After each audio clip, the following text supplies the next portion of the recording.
Hello and welcome to another video. आज 24 तारीख 2023 हुआ जा रहा है एंड उम्मीद है आप सब ठीक होंगे।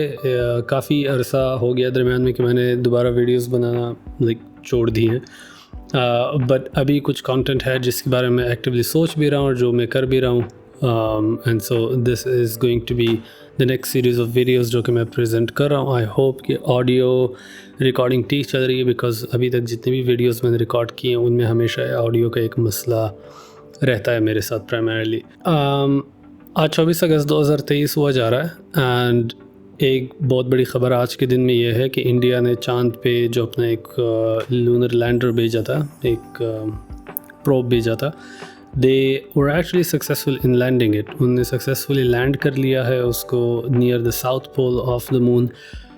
मुझे पर्सनली इसकी सिग्निफिकेंस नहीं पता, क्योंकि मैंने इस बारे में सर्च नहीं किया कि इसकी क्या सिग्निफिकेंस है कि आप चांद के साउथ पोल के करीब लैंड कर लो, but I am pretty sure कि ऑर्बिटल मैकेनिक्स इसमें इन्वॉल्व हो रहे हैं और कुछ और होगा इसमें टेक्निकलिटी का एस्पेक्ट, जिसकी वजह से it is quite a big achievement. तो आई थिंक बाकी सारी बातों को छोड़ के अगर हम साइंस और टेक्नोलॉजी के ऊपर बात करें तो ये डेफिनेटली कमेंडेबल स्टेप है कि चांद तक अपना लूनर लैंडर पहुंचाना एंड देन लूनर लैंडर को लैंड भी कराना successfully in a very technically challenging situation. So congratulations to any Indian viewers out here. ये पहली न्यूज़ है। दूसरी न्यूज़ अभी जो आज मैंने लेट नाइट देखी है वो रशिया यूक्रेन वॉर के हवाले से, बट एनीवे वो काफ़ी पॉलिटिकल हो जाएगी, so not gonna go into that. आज बेसिकली मैं जो वीडियो बनाना चाह रहा हूँ, this is going to be a two part series इसलिए है क्योंकि एक वीडियो के अंदर मैंने सोचा है सारा कुछ कवर करूँ, लेकिन आई बिलीव कि this is too much material for one video. तो इस वजह से मैंने सोचा कि बेहतर ये होगा कि मैं दो वीडियोस में रिकॉर्ड करूं, ताकि उसका टाइटल भी रिप्रेजेंटेटिव हो सके कि अगर अगर किसी को इस चीज़ में इंटरेस्ट है तो वो एक वीडियो देखे, किसी को दूसरी चीज़ में इंटरेस्ट है तो वो दूसरी वीडियो देखे। और दूसरा ये भी है कि it will be digestible basically, क्योंकि अगर बहुत ज़्यादा मटेरियल एक वीडियो के अंदर डालें तो मसला हो जाएगा। तो what are we going to talk about?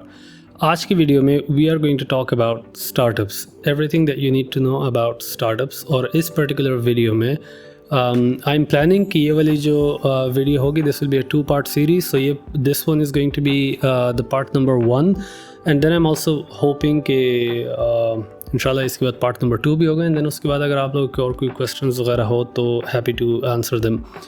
Part number 1 के अंदर हम ये बात डिस्कस करेंगे कि स्टार्टअप्स क्या होते हैं और what are the differences between a startup and a normal company, and अगर आप किसी कंपनी को देखें तो आप ये किस तरह डिसाइड करोगे कि ये स्टार्टअप है या ये स्टार्टअप नहीं है। And plus at the same time we are also going to discuss the pros and cons of each. तो मतलब जो डिफरेंसेस की अगर मैं बात करूँगा तो उसमें यही होगा कि ओके इस डिफरेंस से प्रो क्या होता है और कॉन्स क्या होते हैं दोनों जगहों में, in corporate world and in a startup environment as well. Okay, so start करते हैं with the definition कि what are startups. So startup बहुत सारे लोग confuse करते हैं कि startups पता नहीं क्या होते हैं, but essentially आप कुछ भी नया कुछ कर रहे हो, like anything that you do new, any new project जो आप start करते हो, any new company अगर आपने start की है, कोई business venture start किया है, कोई project start किया है, कोई initiative आपने start किया है, all of that basically is a startup. कुछ भी इस तरह का होता है वो सब कुछ एक स्टार्टअप होता है। And there are other areas जिसकी बिना पे हम ये डिस्टिंग्विश करते हैं कि एक स्टार्टअप है या एक मेन जो normal small to medium size company होती है या एक लार्ज कॉर्पोरेट कंपनी होती है। तो पहले तो थोड़ा सा नॉमेनक्लेचर लेते हैं। स्टार्टअप कोई भी नई चीज़ आप स्टार्ट करो, प्रोजेक्ट हो गया, कंपनी हो गई, कोई और चीज़ हो गई, that is startup. Small to medium businesses जो होते हैं ये वो वाले बिजनेसेस होते हैं जो आपके जो जिनसे आप फेमिलियर होते हैं। इसमें सारे वो बिजनेसेस आ जाते हैं जो आपके अराउंड सुपर मार्केट्स होती हैं, आपके अराउंड कोई बड़ी लॉन्ड्री होती है, आपके अराउंड कोई बड़ी I don't know vet clinic होता है, एनीथिंग लाइक दैट, जो कि एक स्मॉल टू मीडियम एंटरप्राइजेस के अंदर ये आ जाते हैं कि इस तरह की कंपनीज जो आपके लोकल मार्केट को सब लाइक सर्विसेज प्रोवाइड कर रही हो और प्रोडक्ट्स प्रोवाइड कर रही हो, but they are not necessarily like the flagship leaders. फिर इसमें आ जाते हैं लार्ज कॉर्पोरेट्स के अंदर क्या चीज़ आ जाती है कि वो होते हैं जो बहुत बड़े ग्लोबल कंग्लोमरेट्स हो गए या बड़े कॉर्पोरेट्स हो गए। TCS पाकिस्तान में आप देख लो, TCS एक एग्जांपल है। उसके आप देख लो यूनिलीवर हो गया, that is a full corporate. उसके बाद आप देख लो फर्टिलाइज़र की जो कंपनीज़ है पाकिस्तान के अंदर, फौजी फर्टिलाइज़र हो गया और फर्टिलाइज़र कंपनीज़ हो गई। ये सारी वो कंपनीज़ हैं जो कि लार्ज कॉर्पोरेट्स हैं। अब इसमें फ़र्क क्या होता है कि स्टार्टअप का तो हम अलग से देखेंगे, बट अगर आप एक स्मॉल मीडियम एंटरप्राइज़ को अगर आप देखो, एक स्मॉल मीडियम एंटरप्राइज़ प्राइमरीली किसी फैमिली ओन्ड कोई फैमिली होगी जो उसको ओन करता होगा उस बिज़नेस को, एंड जनरली उनके पास रिसोर्सेज कम होते हैं। वो काफ़ी कंसर्न्ड होते हैं कि भाई ईयर एंड या मंथ के एंड पे कितना प्रॉफिट बच रहा है, कितना ये बच रहा है, कितना वो बच रहा है। गवर्नेंस रिलेटेड या उनकी जो ऑर्गेनाइजेशन हायरार्की होती है, इट्स वेरी मच पॉसिबल कि आपकी एक लॉन्ड्री की शॉप हो, लॉन्ड्री का बिज़नेस हो, रनिंग हो, और एक ही फैमिली के अंदर हो। तो अब्बू जो है वो कुछ कर रहे हैं, बड़ा बेटा किसी एक पोजीशन पे, छोटा भाई किसी दूसरी पोजीशन पे, and the rest of the family is basically involve in supporting that laundry.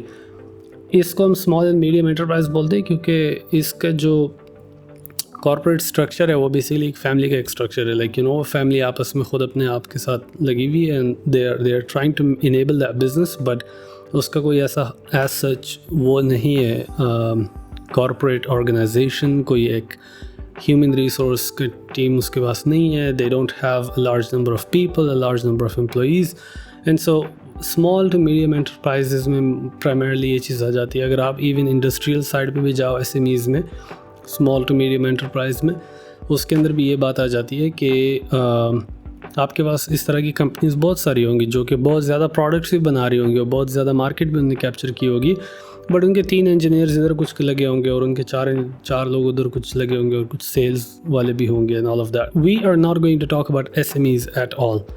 What we are going to talk about is going to be the differences between startups and large corporates. Large corporates वो होते हैं जिस तरह Unilever हो गया, जिनके हज़ारों employees होते हैं. Most of the time they are international. बहुत ज़्यादा चांसेस है कि इधर इंटरनेशनल या बहुत सारी जुरिस्डिक्शंस में फैले होते हैं. And because they have so many people, उनके प्रॉपर HR टीम्स होती हैं, HR पॉलिसीज़ होती हैं, उनके पास एक प्रॉपर एक हायरार्की होती है कि एक टीम मेंबर है, उसके ऊपर एक मैनेजर है, उसके ऊपर एक मैनेजर्स के ऊपर एक डायरेक्टर लेवल है, उसके ऊपर एक एग्जीक्यूटिव डायरेक्टर लेवल है, and then you get to the C level and the president level people. तो ये बेसिकली थोड़ा एक क्विक कलर देना था कि आपको ये पता होना चाहिए कि एक स्टार्टअप, कुछ भी आप नया स्टार्ट करते हो उसको आप स्टार्टअप कह सकते हो. दूसरा ये कि जो स्मॉल टू मीडियम एंटरप्राइजेस होते हैं उनमें क्या चीज़ आ जाती है, उसमें आपकी छोटी मोटी दुकानें आ जाती हैं. And then you have the corporate side of things. Corporates होते हैं जो कि लार्ज ऑर्गेनाइजेशंस होती हैं. Okay, so now what are the differences between a startup and a large corporate. ये हम किस तरह डिस्टिंग्विश कर सकते हैं कि कोई एक कंपनी एक स्टार्टअप है या एक लार्ज कॉर्पोरेट है.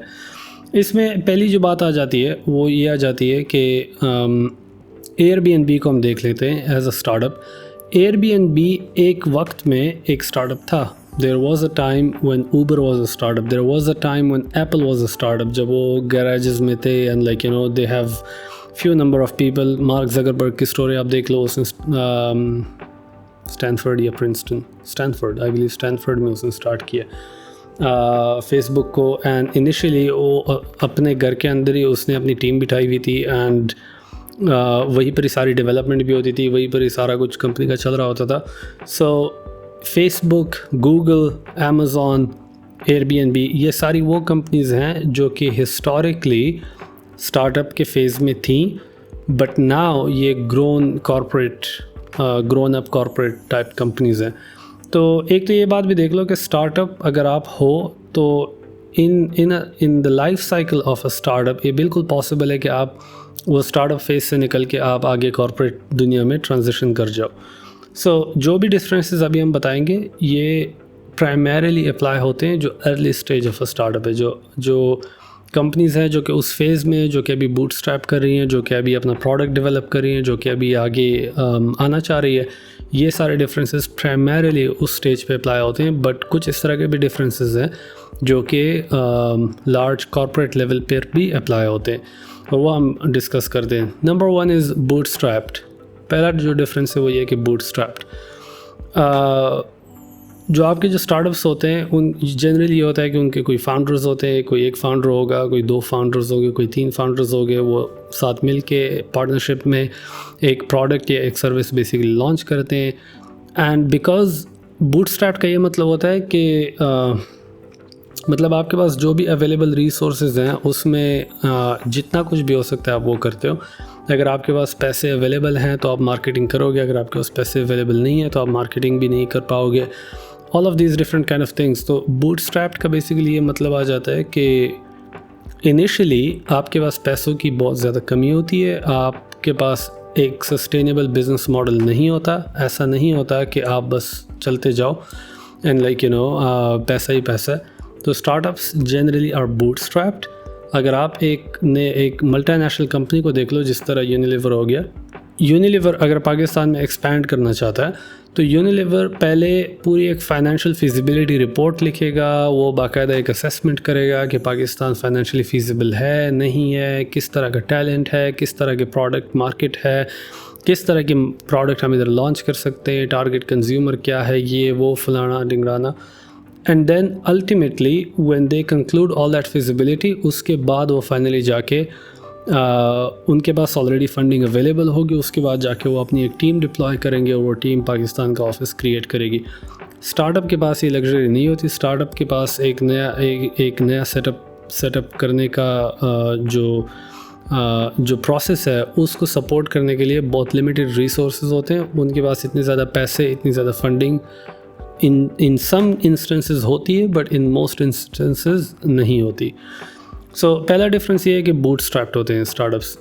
अब आते हैं सेकंड डिफरेंस की तरफ। सेकंड डिफरेंस ये है कि एक लीन सेटअप होता है स्टार्टअप का।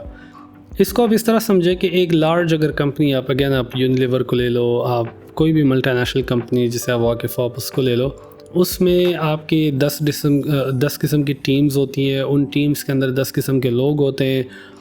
जैसे जैसे एक ऑर्गेनाइजेशन चलता जाता है, मतलब ग्रो करता जाता है, they start hiring people and unless और अनटिल कोई ग्लोबल कैटास्ट्रफी आ जाए, जिस तरह कोविड आ गया था, अनलेस और अनटिल वो कंपनी नुकसान में जाने लगे, मोस्ट ऑफ द टाइम ये होता है कि लार्ज कंपनीज़ के अंदर इस तरह के बहुत सारे लोग होते हैं जिनकी एक जॉब होती है, but they don't necessarily do much, like उनकी एक बहुत चिल्ड सी जॉब होगी। वो वहाँ सुबह जाएंगे, शाम को आएंगे, बेसिक से एक कस्टमर सपोर्ट रोल होगा, कुछ और रोल होगा। प्राइमरीली उन लोगों की मैं बात कर रहा हूँ जो कि लार्ज टीम्स में होती हैं और उनका वर्कलोड जो है वो काफ़ी कम होता है। सो अगर उनकी टीम के अंदर 10 लोग हैं तो मे बी उनका वर्कलोड 5 लोगों का है, एंड 5 लोग उस वर्कलोड को परफेक्टली मैनेज भी कर सकते हैं। बट उस कंपनी में 10 लोग हायर हो चुके हैं एंड उन लोगों की रोज़ी रोटी उधर लिखी हुई है। सो अनलेस और अनटिल कोविड आ जाए, कुछ और मसला हो जाए, कंपनी बैंकरप्ट होने लगे, जनरली उन लोगों की वो जॉब्स रहती है वहाँ पे।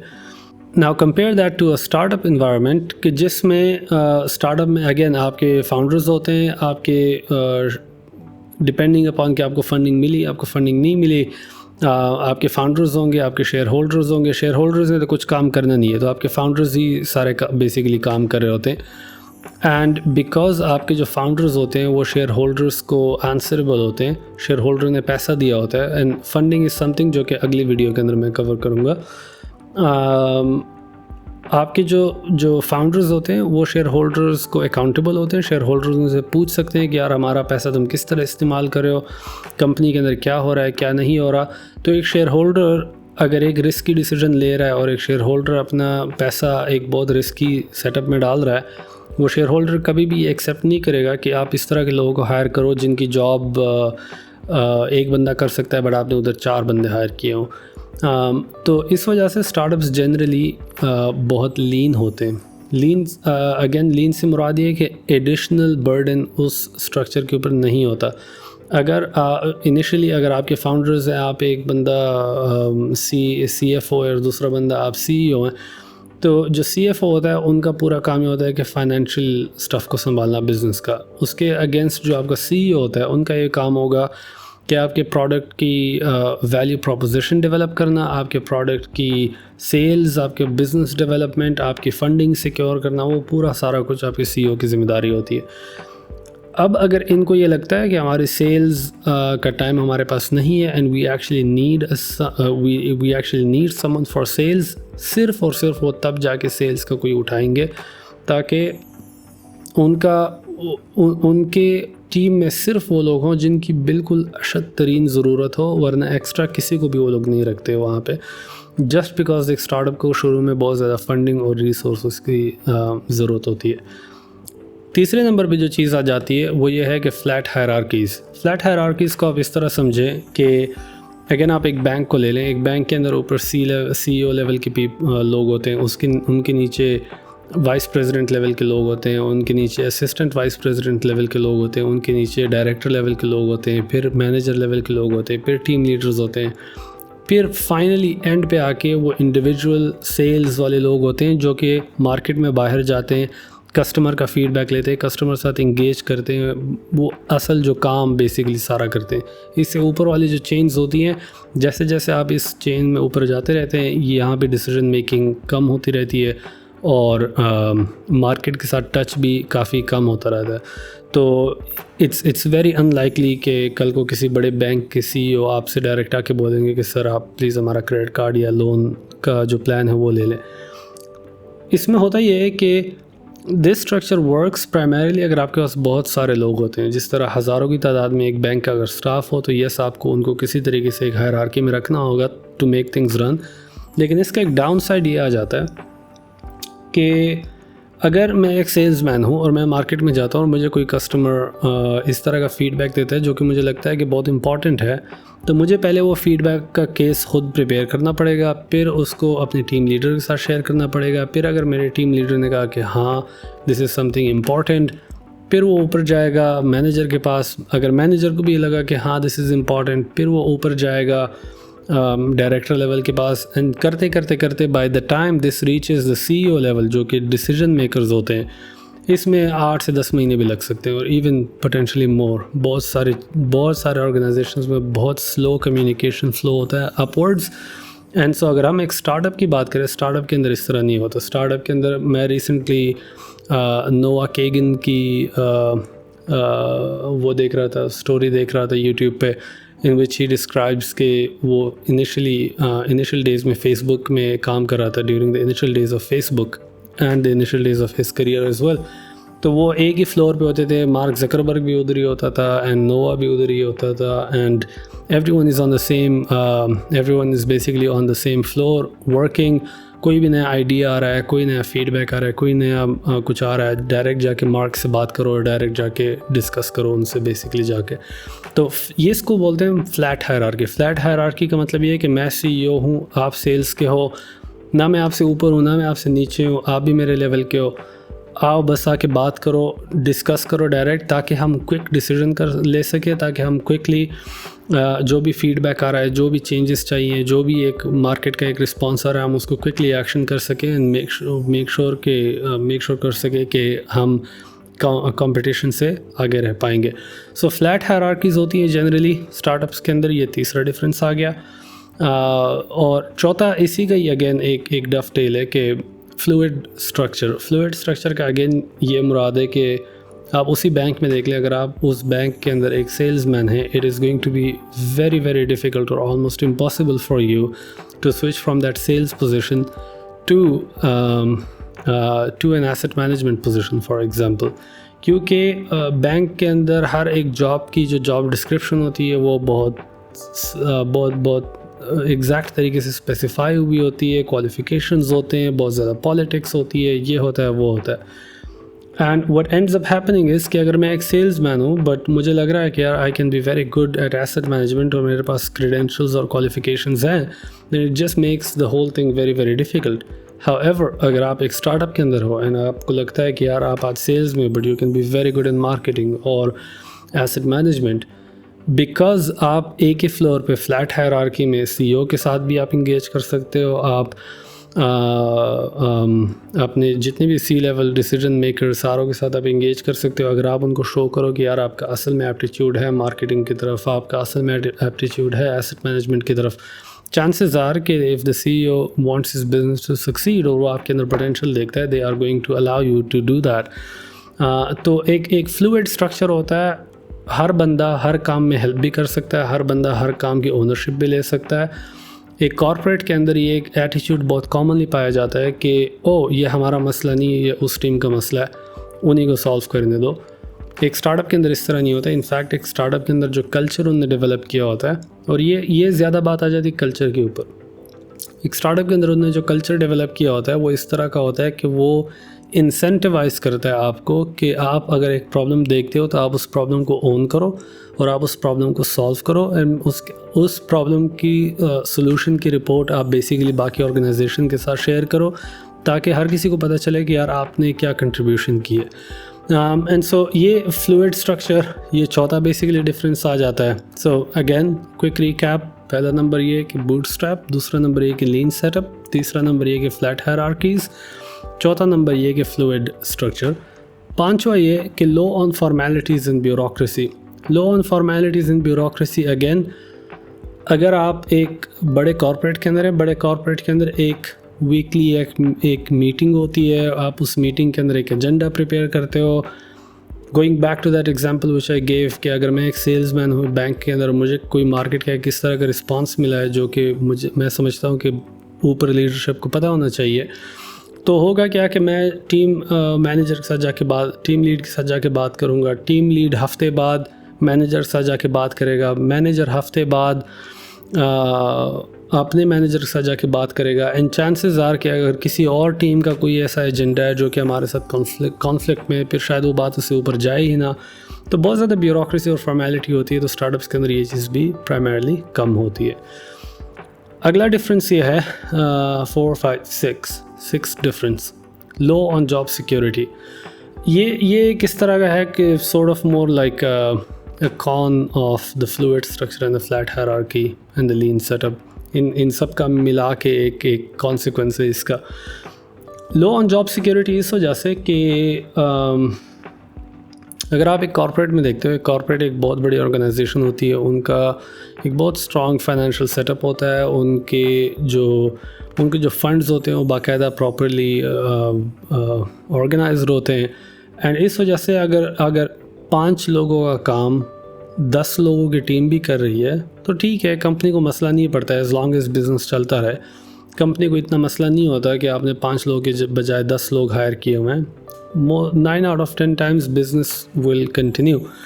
लेकिन अगर आप एक स्टार्टअप के अंदर आते हो और स्टार्टअप के अंदर 4 सेल्समैन हैं और उन चारों सेल्समैन की बेसिकली 1 साल की मुद्दत पूरी हो गई है, एंड लीडरशिप, जो भी फाउंडर्स हैं या लीडरशिप है, वो फील करते हैं कि यार मतलब हमारे फंडिंग रन आउट कर रही है, we need to save more money. क्योंकि again going back to the fact कि स्टार्टअप्स को हमेशा रिसोर्सेज कमी होती है शुरू के दिनों में। तो अगर आपकी लीडरशिप सिंपली ये डिसाइड करती है कि यार हमें एक बंदे को फायर करना है, रिगार्डलेस कि आप कितने भी अच्छे हो, 9 out of 10 times what is going to happen is कि आप चारों को बेसिकली वो ये देखेंगे कि पिछले साल में किसने सबसे ज़्यादा बिजनेस क्लोज किया है।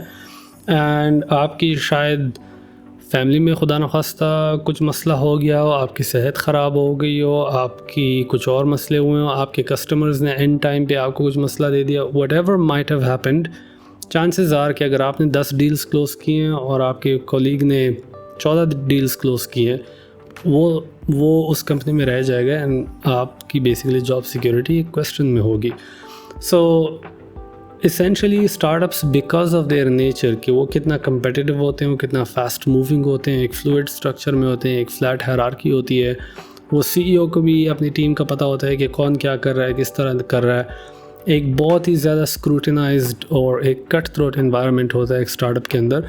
This can be good for people जो कि अपने करियर के बारे में सीरियस हैं और जो अपने करियर में बड़े जंप्स मारना चाहते हैं, because it is very common in startup कि आप एक बेसिक सेल्समैन के लेवल पोजीशन पे आते हो, बट आपकी CEO के साथ 2 इंट्रैक्शंस में CEO फील करता है कि यार ये बंदा बड़ा पोटेंशियल है इसमें, बंदा या बंदी, sorry I keep on saying बंदा, बट इस रिसोर्स में काफ़ी पोटेंशियल है, एंड वो आपको स्विच करके एक टीम का लीडर बना दे, एंड देन साल बाद आपको एक पूरा डिपार्टमेंट पकड़ा दे, एंड देन साल बाद आपको एक सीनियर लीडरशिप पोजीशन दे दे। सो इसके प्रोज़ ये हैं कि ये फ्लूइड स्ट्रक्चर आपको अलाउ करता है कि आप बहुत क्विकली जंप करो। इसमें आपको वो सिस्टम नहीं है जो कि एक ट्रेडिशनल कॉर्पोरेट के अंदर होगा कि आपको 5 साल ये काम करना है, फिर उसके बाद आपका ये प्रमोशन होगा, उसके बाद आपका वो प्रमोशन होगा। इसमें वो सारा कुछ नहीं होता। However, it's also cutthroat. अगर आप टॉप पे नहीं हैं, चांसेस आर कि आपकी जॉब सिक्योरिटी इन क्वेश्चन होगी। The next one, I believe ये 7th है क्योंकि पिछला वाला 6 था। या बिजनेस स्ट्रैटेजी एंड पिवट। सो एक लार्ज कॉर्पोरेट जो होती है, जिस तरह यूनिलीवर हो गया, यूनिलीवर कंज्यूमर प्रोडक्ट्स बनाती है, हेड एंड शोल्डर हो गए, और इस तरह कंज्यूमर प्रोडक्ट्स हो गई जो कि वो प्रिपेयर करते हैं। अगर कल को वो ये चाहते हैं कि वो रेंटल बिज़नेस और एयरबीएनबी स्टाइल बिज़नेस में घुस जाएं, चांसेस आर कि बहुत ज़्यादा चांसेस होंगे कि वो फेल हो जाए। केस इन पॉइंट अमेज़ॉन को देख लें। अमेज़ॉन इतनी सक्सेसफुल कंपनी है, इतनी बड़ी कंपनी है, but because it's such a large company, such a huge company, जब उन्होंने एक कोशिश की एक फ़ोन बनाने की, they failed miserably. Amazon fire phone, I don't even know अगर आप लोगों को याद भी हो या ना हो याद, काफ़ी अर्सा पहले आया था, but it was a big disaster. और इनफैक्ट अमेज़ॉन हैड टू पे पीपल कि उनके वेयर हाउसेस खाली हो जाएं ताकि वो फ़ोन लाइक बेसिकली डिस्कार्ड हो जाए फॉर सम हाउ, क्योंकि उन्होंने इतने ज़्यादा फ़ोन्स बनाते थे, no one was buying them. So अगर आप इस तरह की लार्ज कंपनीज़ को देखो जो कि कॉर्पोरेट स्केल पे हैं, उनको एक बिज़नेस मॉडल से दूसरे बिज़नेस मॉडल पे शिफ्ट करना बहुत ही एक्सट्रीमली डिफ़िकल्ट काम होता है। And generally what you would see is कि अगर आप गूगल को फॉर एग्जांपल देखो, Google was a large company. अगर आप गूगल को देखें तो उनको जब ये लगा कि यार ये video market is actually something that is super interesting और सुपर एक्साइटिंग, तो उन्होंने अपना वीडियो प्लेटफॉर्म नहीं बनाया, उन्होंने इंस्टेड यूट्यूब को ख़रीद लिया। अगर आप एप्पल को देखो, एप्पल ने देखा कि यार एक कंपनी थी जो कि डिसेबल लोगों के लिए टच स्क्रीन्स बना रही थी to help them select things via touching the screen. Apple ने उस चीज़ को देखा एंड एप्पल ने उस कंपनी को ख़रीद लिया and use that technology as the touch screen for iPhone, and the rest is history. So generally जो लार्ज स्केल कंपनीज़ होती हैं उनको अपना बिज़नेस स्ट्रैटेजी पिवट करने में बहुत ज़्यादा मसला होता है, क्योंकि वो इतनी बड़ी ऑर्गेनाइजेशंस होती हैं, इतने ज़्यादा लोग होते हैं, उन सबको एक अलग डायरेक्शन में लेके चलना ऑलमोस्ट इम्पॉसिबल हो जाता है। And on the other side, अगर आप एक स्टार्टअप के अंदर हो, जिस तरह फॉर एग्जांपल आप ट्विटर को ले लो, आपके पास बहुत कम लोग होते हैं। शुरू में ट्विटर एक डिज़ास्टर नोटिफिकेशन सिस्टम था essentially. The way Twitter was made initially was that कि उन्होंने इनिशियली एक दफ़ा कोई एक ब्रॉडकास्ट सिस्टम बनाया था जिसमें one person could send a message to multiple people, and हुआ ये कि बिकॉज इट वाज पब्लिक, हुआ ये कि some time later Los Angeles में और nearby there was an earthquake and people use this system quite a lot, जिसकी वजह से ट्विटर के फाउंडर्स को पता चला कि लाइक इंफॉर्मेशन की इस तरह शेयरिंग कि आप एक पब्लिक मोड में इंफॉर्मेशन शेयर करो about recent events using a hashtag, this is something interesting. And so उन्होंने अपने बिजनेस मॉडल को स्विच करके ट्विटर बना लिया। And now recently you can see कि इलॉन मस्क ने ट्विटर को ख़रीद लिया एंड वो अगेन उस बिज़नेस को चेंज कर रहा है, पिवट कर रहा है into something different. So case in point is कि अगर आप एक स्टार्टअप को देखें तो स्टार्टअप जनरली एक बिज़नेस मॉडल से दूसरे बिज़नेस मॉडल पे बहुत ईजीली स्विच कर सकता है, लेकिन अगर आप एक बड़े कॉर्पोरेट को देखो तो वो इतना ईजीली स्विच नहीं कर सकता। So that was it for what are startups and what makes them different from normal corporates. I hope you learned something new. And इस बारे में अगर कोई भी और questions हो, please feel free to drop them in the comment section below. इसके बाद मैंने एक और वीडियो रिकॉर्ड करनी है which is on the funding aspects of it, and उसके बाद एक और वीडियो मैंने रिकॉर्ड करनी है which is the startup ecosystem. कि startup ecosystem काम किस तरह करते हैं and how does it work. Although मेरा बहुत मूड हो रहा है कि मैं इस वीडियो में थोड़ा सा उस बारे में शेयर करूँ, which is essentially going to be explaining कि इन्वेस्टर्स क्या होते हैं, एंजल इन्वेस्टर्स क्या होते हैं, वेंचर कैपिटलिस्ट क्या होते हैं, इंक्यूबेटर्स क्या होते हैं, एक्सेलरेटर्स क्या होते हैं, इनमें डिफरेंसेस क्या होते हैं, how does this whole system work. ये सारी वो चीज़ें जो पार्ट 2 और पार्ट 3 के अंदर, और मे बी सिंपली पार्ट 2, उसके अंदर हम डिस्कस करेंगे। So I hope you learned something, and again कोई question हो, please feel free to ask, so I can essentially answer.